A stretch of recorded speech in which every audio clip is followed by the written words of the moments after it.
Hi, everyone. Welcome so much to our Natural Medicine House Call, The Radical Effect of Exercise and Movement.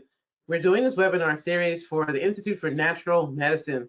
We are all licensed doctors of naturopathic medicine, and as naturopathic physicians, we believe in primary ways in which lifestyle can influence health and bring about robust, wonderful experience of life. But we also know that there are interfering factors, root causes that keep people from living their best life. And our role as doctor, as teacher, what we do is teach our patients how to remove those obstacles and then bring forward their best experience of life. Today's subject matter experts are going to talk about two key things that you can really do that will make a difference for you. One will talk about exercise, and the other one will talk about pain and how it affects the body. And I think many of us have had a life experience or been around people whose pain has kept them from exercising. So we wanted to be sure that we gave you different perspectives and bring forward some of the benefits of exercise that are probably not as well known, right? Because that's something that hopefully you can experience. And if you're listening to this and you're someone who is experiencing pain and pain keeps you from exercising, please know we've got you. We totally get it. If you're in a lot of pain, it can be very hard to exercise. So rather than jump over that or tell you that, there's something wrong with you because you're not exercising, we'll also help you deal with that pain issue as well. Dr. Rothenberg, your comments? Yes, thank you so much, Dr. Yates, my wonderful co-host from San Francisco, and I'm coming to you from Amherst, Massachusetts. We're thrilled to be here again this week. Last week we started off talking a little bit about some of the other philosophical tenets dear to naturopathic doctors' hearts, which inform the way that we practice and the way we work with patients. And the idea of removing the obstacles to cure, the obstacles to health, is a very big part of what we do. So this week we will also be focusing on that through our two subject matter experts.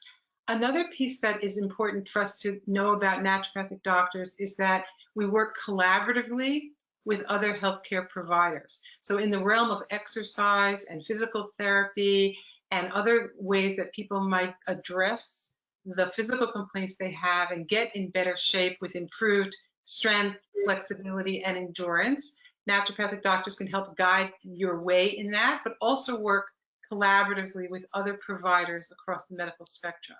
And it gives us great pleasure to be able to do that in a way that most benefits the patient. That's great. Thank you so much.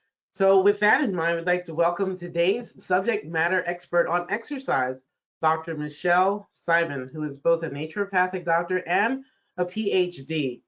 And Dr. Michelle will speak to us generally today about exercise, its benefits, how it impacts the body, and some tips on how to do it.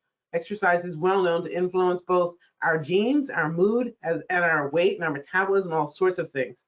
So as president and CEO of the Institute of Naturopathic Medicine, Dr. Simon brings her passion for working with organizations dedicated to improving the quality and delivery of healthcare. This desire stems from her years of practice as a licensed naturopathic physician. In addition to holding a naturopathic doctorate from Bastyr University, she also holds a PhD in biomedical engineering from the University of North Carolina at Chapel Hill. She has served on boards for the American Association of Naturopathic Physicians, Naturopathic Physicians Research Institute, and several advisory boards.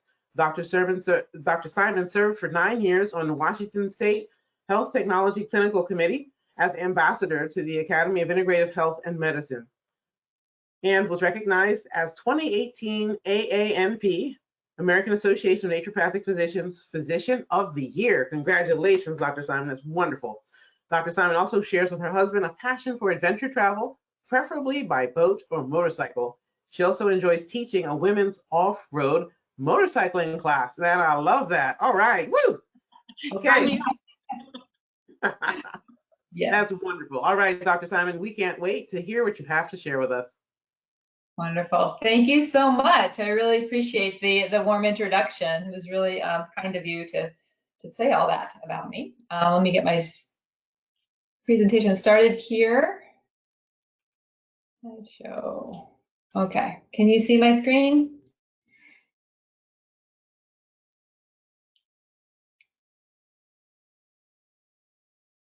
Hopefully so. Okay. Well, so exercise is what we're going to be talking about today.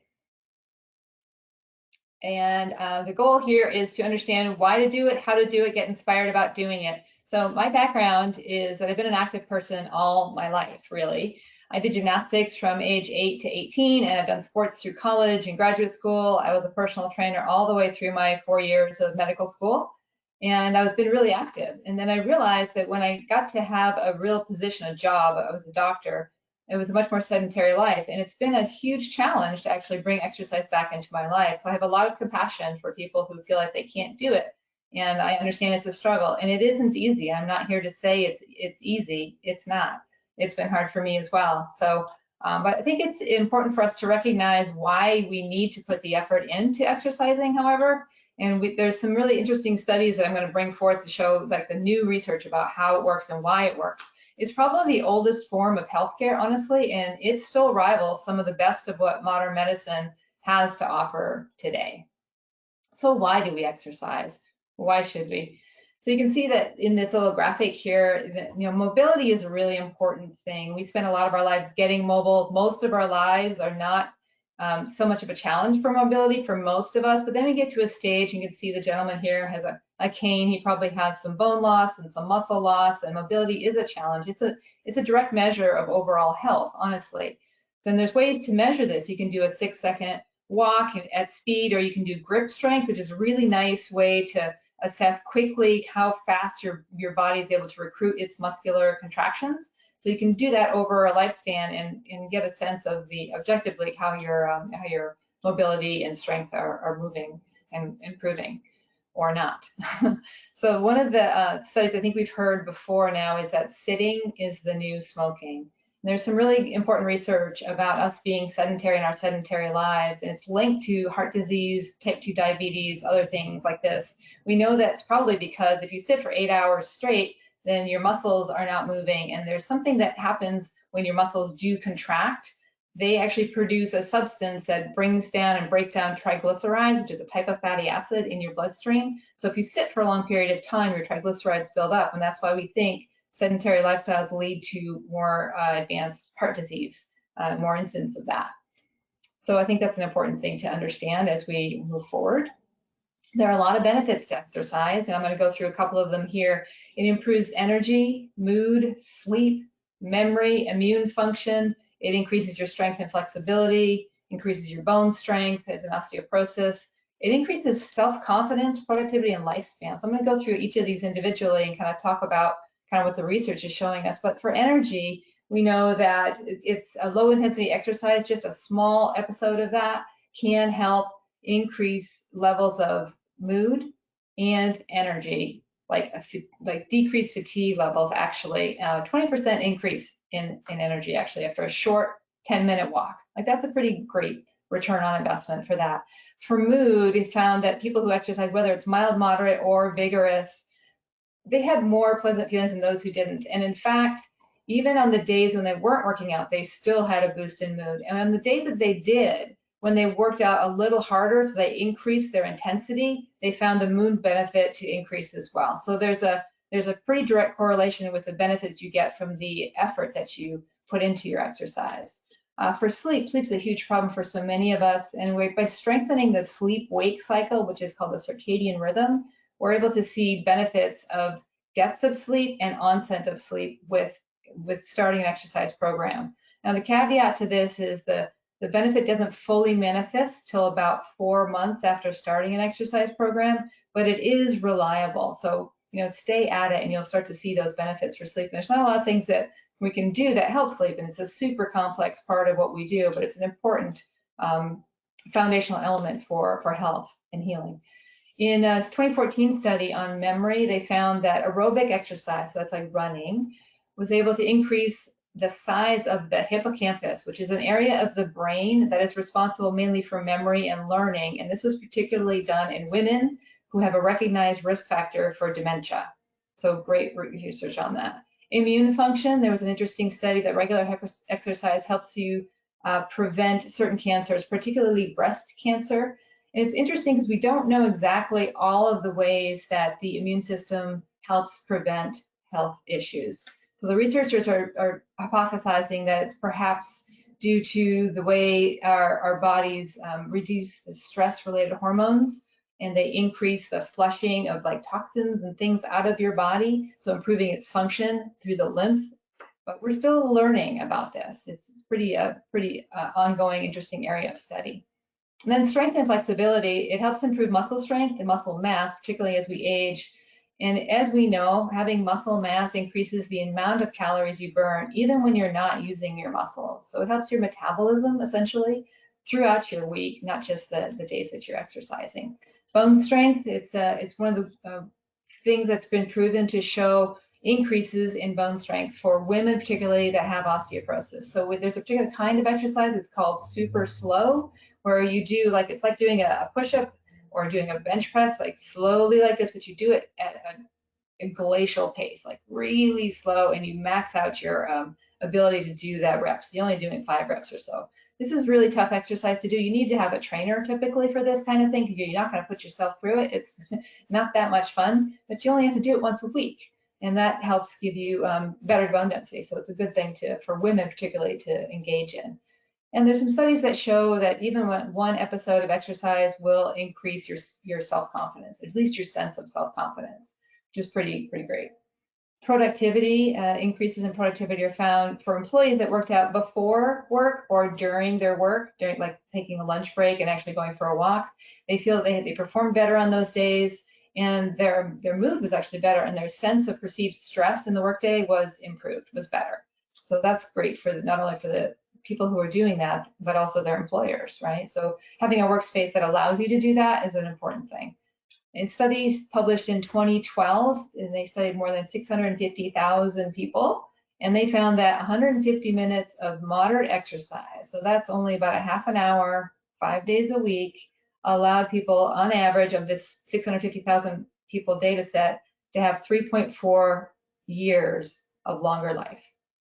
So that's a pretty good reason. And you get to the end of your life, you're thinking, 3 more years, that sounds pretty good, you know?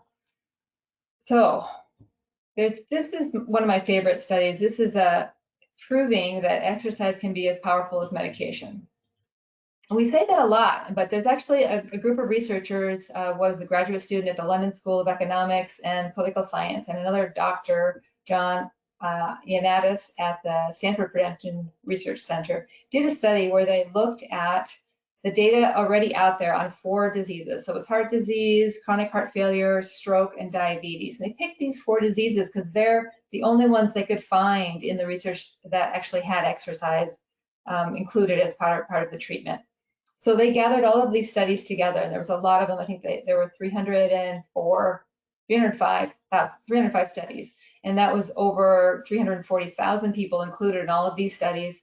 Of those, only 57 of the 305 actually were just exercise interventions, but those had about 15,000 volunteers in them. So it was a pretty interesting study. What they found was that exercise as a treatment in people with heart disease, for instance, these are people who didn't actually have any medication. So they were just doing exercise. They were not on any statins, any angiotensin converting enzyme inhibitors, or any heart rate regulating medications, or any antiplatelet therapies. So no medications. And they found that they had the same risk of dying or surviving, essentially, from heart disease as the patients taking the medications. So all they were doing is exercising, and their outcomes were equal to the folks that were taking medications. I think that's a really important data point and important learning for us. So when compared head to head, there was no difference in the interventions beyond chance. And in fact, for the stroke patients, what they found was that the people actually had a better survival after having a stroke event for the folks that exercised than those that didn't. So it's as powerful as medication, at least in those situations. And how does it do that? So it actually changes our fat cells and our muscle cells. There was a study early this May of this year that comprehensively cataloged all of the molecular changes occurring during and after exercise. And it showed that when we exercise, the levels of thousands of substances in our bloodstream rise and drop. It changes our genetic expression. They found, there's a study done in Sweden out of the University Diabetes Center there, published last month, and they recruited several dozen sedentary men, Swedish men, and had them start an exercise program. And then they were testing their blood, their fat cells to actually look at the genetic changes. And what they found was that after a exercise program, they had them doing cardiovascular exercise twice a week for 6 months. They found that they all changed their body composition, their aerobic capacity increased, their blood pressure decreased, they lost weight around their abdomen, so their waist sizes decreased. And they also found that the pattern of the genes and how they were represented in their fat cells changed. They cataloged more than almost 17,900 individual locations on about 8,000 genes that changed after their exercise. And a lot of the changes were in something called methylation. And methylation is an enzymatic process where we're adding carbons onto molecules, and then that changes how your genes get turned on and turned off. So this exercise had an intervention that caused their genes to change how they were coding their proteins. And a lot of the changes of the genes that they identified were the ones that are involved, they had some role in fat storage or blood sugar. So this is what we're thinking is the way exercise can help us prevent type 2 diabetes. There's actually DNA methylation changes that occur, which is really fascinating. And there's definitely more research that needs to be done, but it's an interesting area. So what kinds of exercise are good? Basically, whatever you will enjoy and you will do. So exercise to me just means movement. It means get up out of your chair and move your body, right? So a good plan includes both aerobic and anaerobic forms. So aerobic exercise is mainly the cardio type, the running, training, where your heart is pumping, it's pumping oxygenated blood through your body. And then anaerobic is more resistance training, where we're utilizing your muscles in a strength kind of building capacity, where it's a little bit different than just the repetitive aerobic exercise. Aerobic exercise can become anaerobic when you're working really hard. And then ideally a plan has some 3 to 4 times a week where you're doing something aerobic, and then a couple times a week where you're doing some resistance training. It doesn't need to be as long, 10, 12 minutes each time. And then mobility or stretching daily is really important. And what's the difference between that? So stretching is really just range of motion, right? And mobility is strength through that range of motion. So what that means is you're able to take not only the, like if you're stretching your leg, you lift your leg up and you have some flexibility, but if you don't help and don't lift your leg and actually lift it up by itself and don't use your arms or something, then that would be mobility. That's a little bit different. I want to just take a moment here to talk about breathing, because it's the most important thing for all of us, obviously. How we live, we breathe about 20,000 breaths per day. And exercise, one of the benefits of that is it gets us breathing deeply. There's a strategy we can implement in exercise called nasal breathing, which allows you to kind of modulate your exercise so you don't overtrain or get out beyond your ability to exercise effectively and don't get too winded.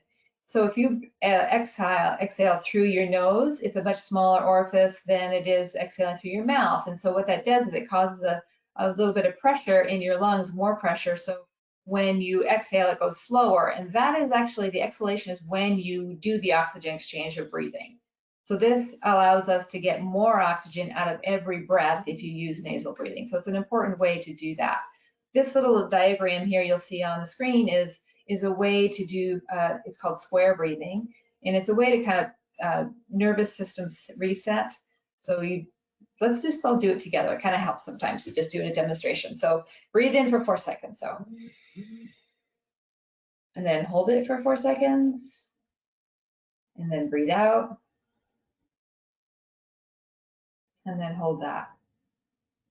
And then if you do that a couple of times, you can just keep doing it while I'm talking, you'll notice that your nervous system does feel a little more relaxed. Your heart rate comes down a little bit. It's a great way to center and ground yourself before you're about to exercise or before you're about to give some public speaking, I will say. Not a bad idea either. And another way to do this is just breathing in slowly, 5.5 seconds, and out slowly for 5.5 seconds. These are both great techniques, and the research behind this shows that it does have impact on anxiety, nervousness, any of those kinds of things where you're getting your heart rate up. So it's a way to reset that.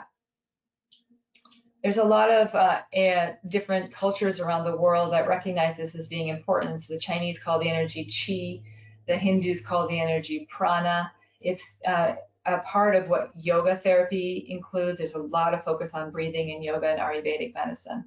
So important to keep in mind. So I think I've talked a little bit about high intensity interval training.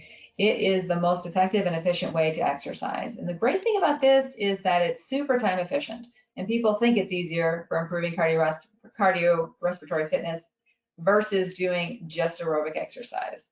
So it's like intense and short episodes of repeated like exercise and then resting, exercise and resting. And these are all the benefits, like it improves mood, energy, increases growth hormone output, increases testosterone, which is an anabolic beneficial hormone, increases your metabolic capacity, it decreases your fasting blood sugar, it improves your cholesterol levels and the profile, helps methylation, we talked about that with the genetic expression, it improves your blood pressure and your immune function, so why not?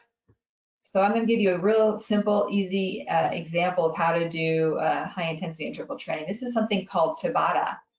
Tabata is a way that you can do an exercise in about 12 minutes. So pick an exercise, like this gal is doing crunches. So, put your hands behind your head to support your neck, lay on the floor, crunch up like this. So you can feel your abdominal muscles crunching a little bit and then relax. And that's one rep. And then so do that, just repeated reps of that for 20 seconds. Actually, this says 30 seconds. It's 20 seconds of output and then 10 seconds of rest. So what you're going to do is repeat that 8 times, and that's 4 minutes of a workout. And then you pick another exercise, and the other one might be air squats. So you do squats for 20 seconds and then 10 seconds of rest, and you repeat that 8 times. And if you do a third exercise, then you have a workout for 12 minutes. The kinds of exercises you want to pick are things that involve larger muscle groups. So your legs, your quads, the back of your legs, your hamstrings, your abdomen, your stomach muscles, your back, or like chest muscles. So those are like bigger muscles that'll have a more metabolic effect than just doing like a bicep curl or something, which doesn't really do that much for you. So the first time you're doing this, you may just pick one exercise and do it that week. And the next week you might add another exercise. If you do this twice a week, you will really feel like you've got an exercise plan routine started. It's super effective, it's super cheap, it's free, you can take it and do it anywhere. So I recommend it very highly. So you can do it. Start small, start with small amount of exercises, like things that you can do easily. Maybe for you, it's just walking for a minute. Maybe it's just going to the mailbox and back. Maybe do that twice. But the goal is to start small and increase gradually as you do this and vary the type of exercise and make it interesting. There's some studies that show, you can't overcome sitting all day by exercising for an hour.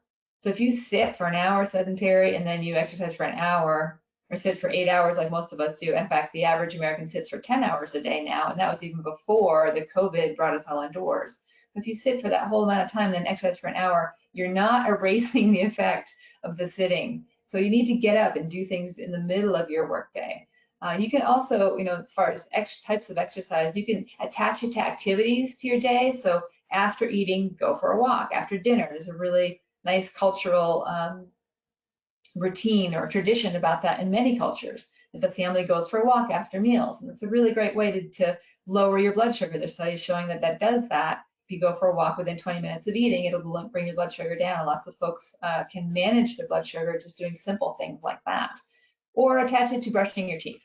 Do a stork pose where you're standing on one leg and you're brushing your teeth for a minute. And that's another way to do work on balance and posture and strength.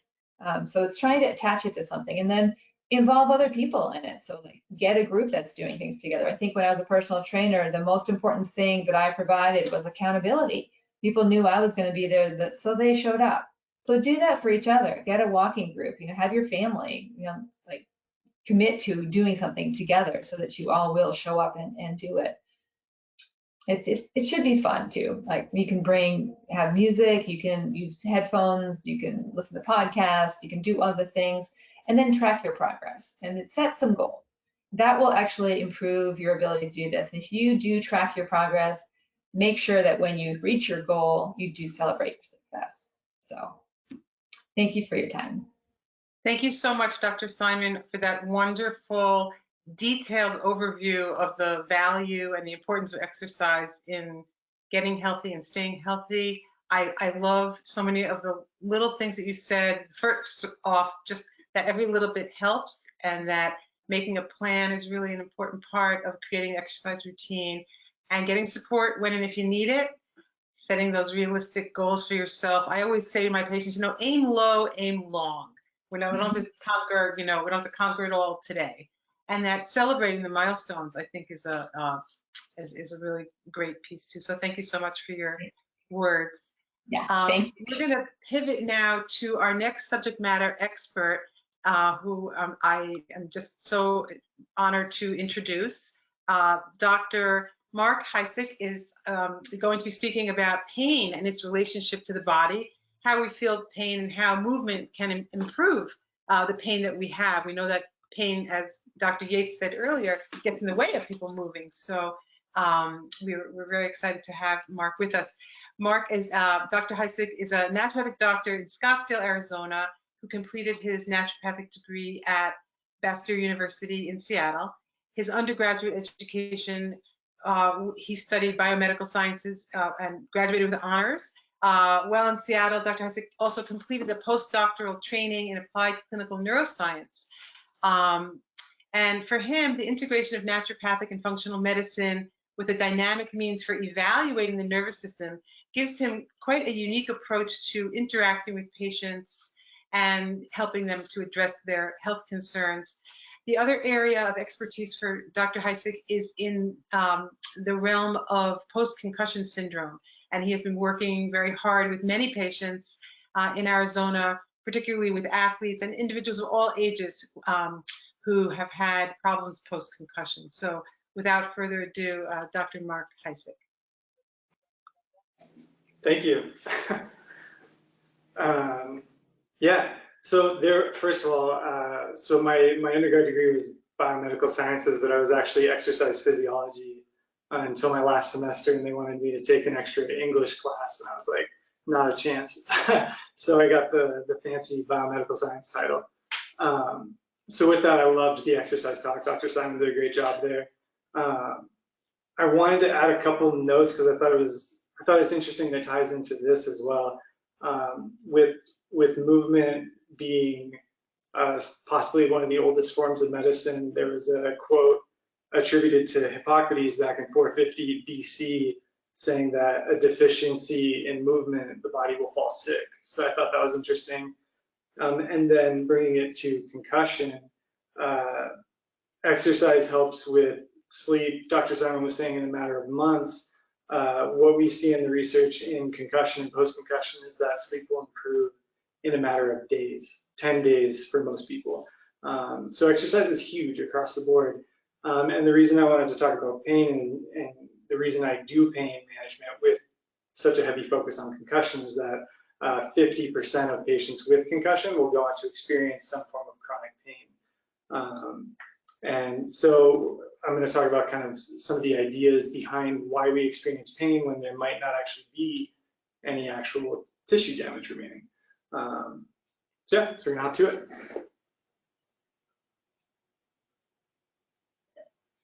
So a quick look at pain. Pain is an experience. There's no such thing as a purely painful stimulus. And it sounds kind of like insensitive for me to say that, but it's very true. What I experience as pain and what you experience as pain are going to be very, very different things. And context matters. As I played hockey in college, I was able to blow out my rotator cuff. I was able to tear a couple muscles over here, have an AC separation, and play the rest of the game. I scored a couple goals, had a couple assists. It was a really good game for me. And then as soon as the context changed, as soon as I got into the locker room, I couldn't even take my own gear off. My shoulder hurt so bad. So pain is definitely an experience. It's something that we interpret, and that becomes really relevant in chronic pain because chronic pain actually alters our body's perception, our brain's perception of our body, right? I'll talk about that in another slide coming up here, but pain is this experience that's really dictated on how we perceive our body from a cognitive perspective, from an emotional perspective, and from a physical perspective. And the last note on pain before we move on is that acutely and chronically, pain activates your sympathetic nervous system, your fight or flight response. So when you touch a stove and it's hot, you pull back, heart rate goes up, you might sweat a little bit. It was scary because there was some damage associated with that. And your body wants to get ready to mobilize and protect you. And chronically, we see that sympathetic activation, that fight or flight activation actually makes it easier for pain fibers to fire and easier for you to experience that pain. So in the next slide, we're going to look at kind of what makes up that pain experience. So this is a scary looking diagram, but it comes down to those bullets on the side. Pain is an experience. Let's go back to my shoulder. So when I blew on my shoulder, what I thought about the pain, I didn't feel it. I wasn't thinking about the pain. I took a hit. I still remember when I took the hit, I was like, oh, that felt funny. And then I kept going. So I didn't have a thought about the pain. So it didn't manifest as pain. I didn't have any emotions associated with it. My thoughts and emotions were, I was actually at a development camp competing for a spot at a regional team that would possibly go into a national team. So I was thinking about, hey, I got to perform really well. I'm starting to look back because I took a big hit. So the shoulder was not on the radar. And then the physical context around the pain was that I was playing a game. I didn't have time to worry about a shoulder. But had that happened where I was sitting on a couch and for whatever reason my shoulder just exploded, that would hurt a lot. The context is different. The experience is different. And that it really matters in pain in that when we get to, there's research on, I think it's like once you get to like 96 years old, 96% of people have bone-on-bone arthritic joints in the shoulder, and 96% of people don't feel that bone-on-bone. Many of you watching this webinar, us as doctors, have blown out discs, have bulges, have shifts that we don't experience as pain. And so the biomechanical model of pain works to a degree, works better acutely, but as it gets chronic and as it starts to interfere with your ability to move and exercise, which compounds that pain experience, we got to start looking bigger picture. We got to start looking at how you're perceiving your body. And at the end of this, I'll tell you ways that we can rebuild your map and hopefully get to movement better, sooner, faster, stronger. So let's look at the body map now. You'll see this funny looking guy. That's actually a representation of your homunculus. And so homunculus means little man. And so you've got a strip on the frontal lobe and you got a strip on the parietal lobe that actually contain representations of your body. So I touch my pinky here, a little strip on my parietal lobe over here lights up and says, hey, my pinky's being touched. And the reason that little guy looks so goofy is that is what we would look like if our brain representation was manifested in physical size. So we do a lot with our hands, we do a lot, we can feel a lot with our lips and our tongue. As kids think about moving through the world and experiencing the world. So we have big real estate devoted to that in the brain. And what you'll see on the left, or what I'm looking at on the left, is sort of signs that your map might be broken, right? Signs that your body map might be blurred. I tell patients it's like using MapQuest back in the early 2000s versus using Google Maps today, where you get a street view and everything's really precise. In chronic pain or in pain states, that map is altered. So let's say I've got pain in my elbow. I may go to bed and wake up and, not looking at my elbow, feel like my elbow is really swollen, but I don't actually have any edema. I don't actually have any swelling, or vice versa. I might feel like it's really small and hard, but my arm didn't shrink. One of the biggest ways that I'll see this manifest in patients is going back to Dr. Simon talking about stretching, is they'll stretch because they feel stiff. Their hamstrings are stiff, or my neck is so stiff, so they'll stretch and they'll pull on it. And I'll say, okay, show me that your neck is stiff. Like, look over to the right, look over to the left, go ahead and look up, look down. And there's normal range of motion, right? I can look all the way over. There's no pain, there's no creaks, there's no pops. I look all the way that way, I can look all the way up, I can look all the way down without pain. Well, if there's no aberrancy in function, but you feel stiff, that's an aberrancy in perception. there's something going on in the brain that's inhibiting your normal movement or your normal comfort moving throughout the world, and that is likely a broken map. And so next slide, we're going to talk about kind of how we increase that, how we increase your pain-free map. One of the ways that we know we're in pain, one of the biggest reasons that people come to the office in pain is because it's impairing their ability to move. They're like, it hurts to get out of bed, it hurts to walk, it hurts to sneeze, I can't move my arm, I can't turn my head, something hurts, and it's related to movement. The reason we have brains is to move, and the reason we seek treatment for pain is because we can't move.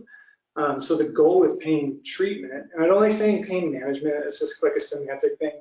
I don't want to manage your pain, we want to improve your pain-free range of motion. So going back to the elbow, if I can't straighten my arm all the way and I get to here and it hurts, I'm kind of just stuck up here in a sling because anytime I go to here, it hurts. My goal with treatment is if here it hurts, my goal is to get you to here, and then to here, and then to here, to build pain-free range of motion. And one of the ways that we do that is to improve your body map. And there's a lot of things that we can do to improve your body map at home. One is basic exercise, but if you're in pain and you can't exercise, there's little things that we can do that go beyond just stretching, that go beyond just kind of smashing your calves with a foam roller. There's very purposeful things that are ridiculously simple that we can do, that I do in office, that I teach patients to do, because ideally, I work myself out of a job. You're not in pain. You don't have to come see me because you can do these things yourself. Next slide, we've got some of my favorite things to help people build their maps, to help people build pain-free range of motion. And the three I'm going to kind of harp on hard right now are the first three bullet points of active foam rolling, self-myofascial release, end range isometrics, and paced breathing or mindfulness meditation. And so if you've got a foam roller, if you've got a lacrosse ball, if you have a tennis ball, a baseball, a softball, you could even freeze an orange or an apple, I guess, get some icing in there. But the idea is you'll see people at the gyms, let's try to act this out a little bit. You'll see people at the gyms who they'll squish and squish and squish, and they spend 30 seconds, a minute, and then they squish and squish and squish. And then they'll do their quads, their hips, their back. And honestly, the research doesn't show that to be that effective, really. The research on foam rolling says you gotta do it for minutes, and even that's kind of like, okay, you know, like if you've got the time, do it, but otherwise it's not really that worth it. Where we see the benefit of foam rolling, and where we see the benefit of this self-myofascial release is when we get active with it.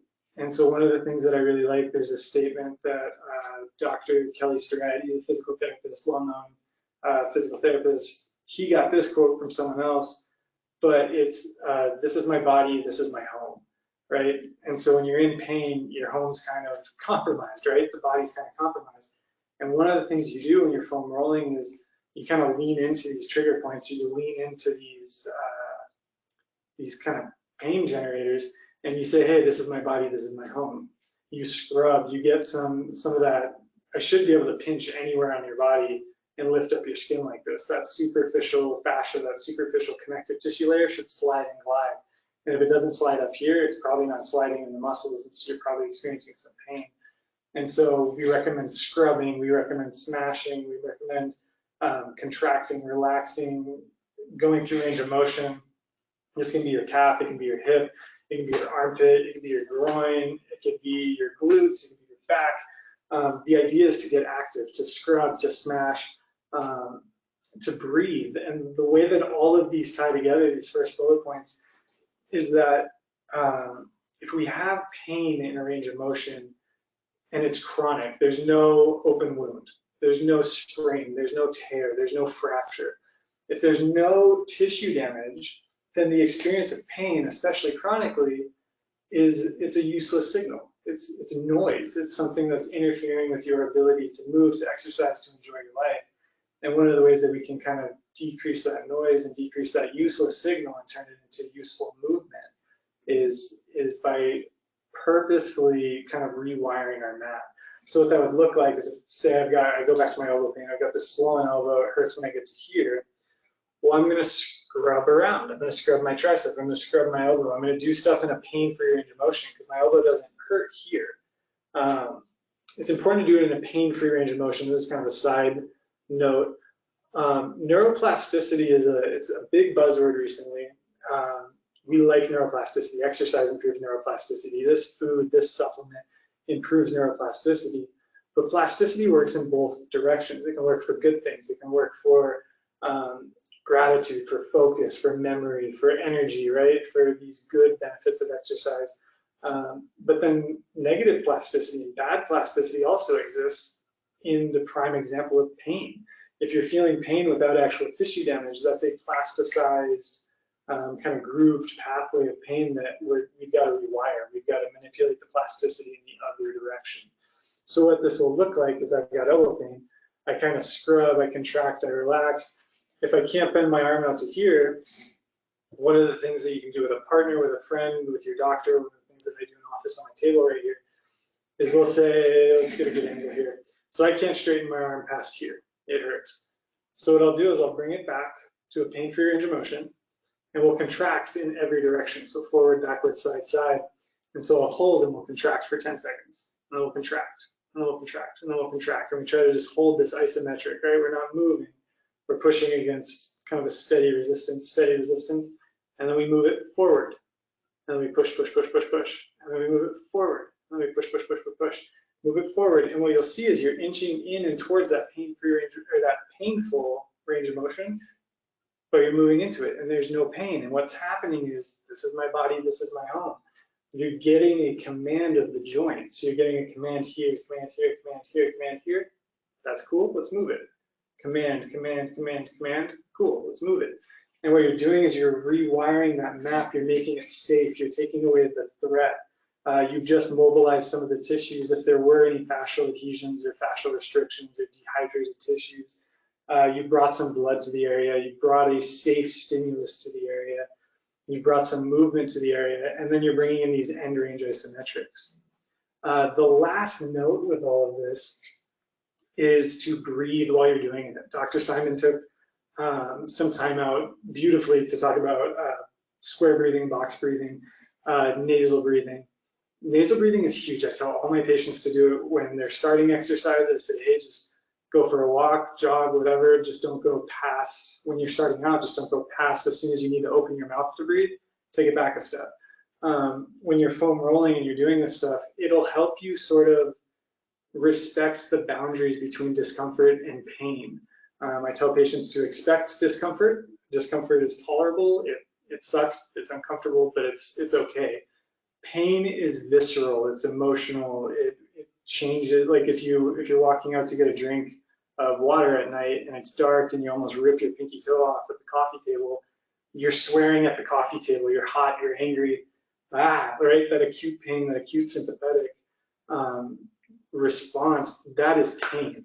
So when you're doing this foam rolling, if you start to experience that, if it catches your breath and you're like, back off, expect discomfort, respect pain, but layer in breathing, layer in this parasympathetic activity. Take command of your body. This is my body, this is my home. So try the whole while you're doing this is to breathe in slowly through your nose, breathe out through your nose. You've never been, if you think about very simplistically how this is beneficial, slowly breathing through your nose. As far as a parasympathetic, a rest and digest and recover activity, you've never seen anyone run from a bear calmly breathing through their nose with the mantra, this is my body, this is my home, right? You're breathing through your mouth, you're open, you're screaming.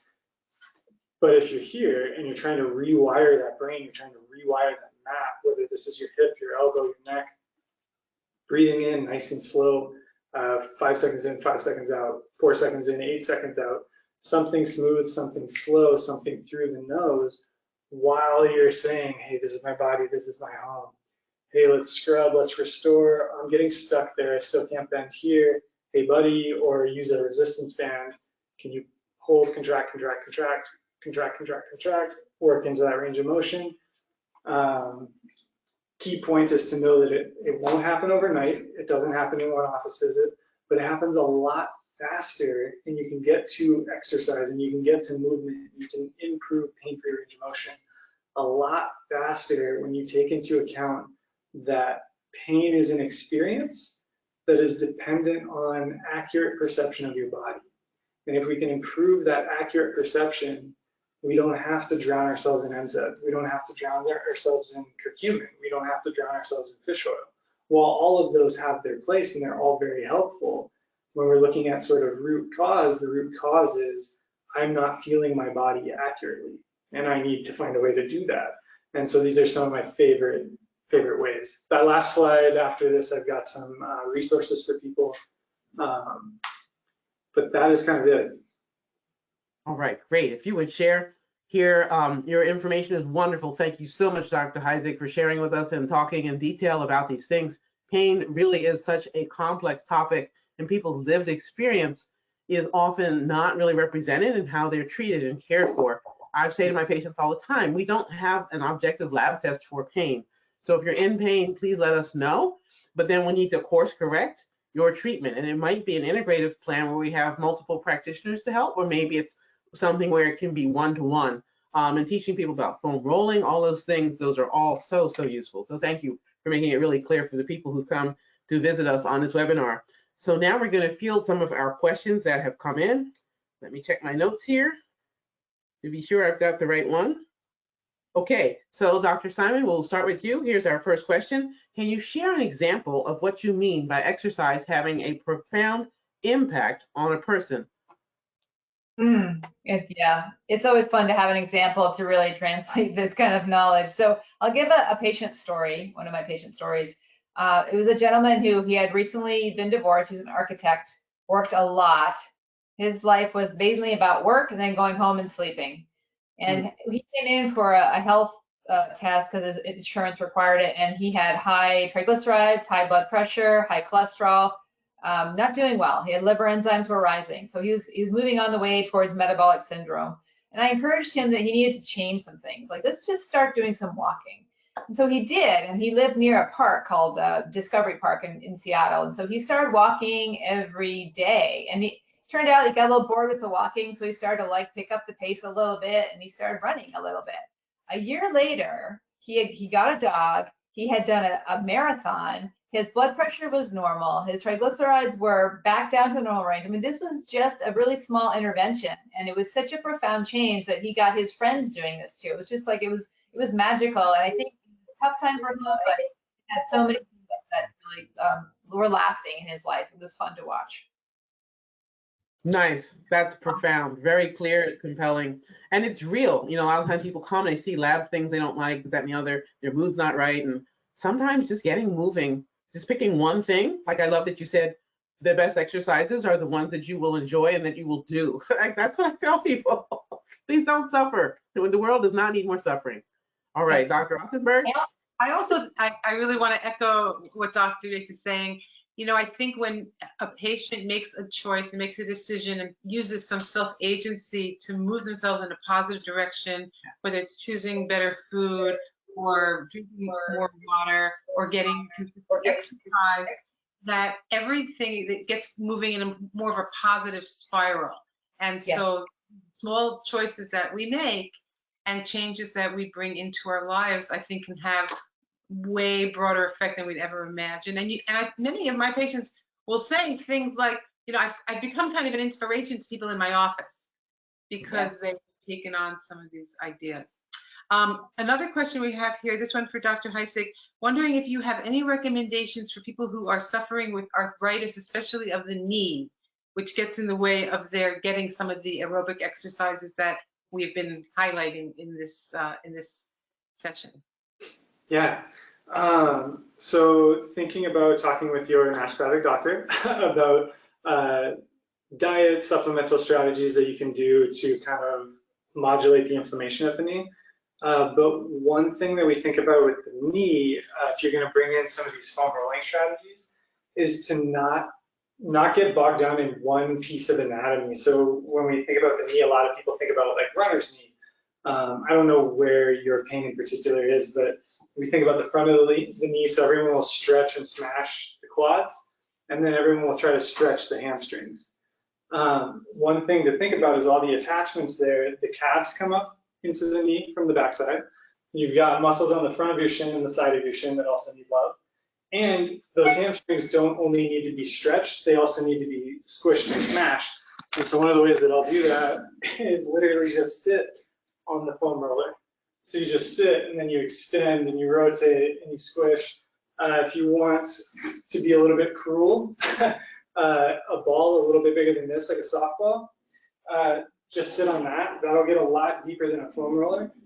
But remember that everything's connected, and so your knee has a whole bunch of different attachments from, again, the calf, the front, the quadriceps, the hamstrings, the adductors going to the knee. So taking a 360 top-down approach when you're doing sort of these activities, focus on kind of the front of your leg one day, the inside of your leg the next day, the bottom of your leg the next day. Just slowly work at kind of above and below the issue. Wow.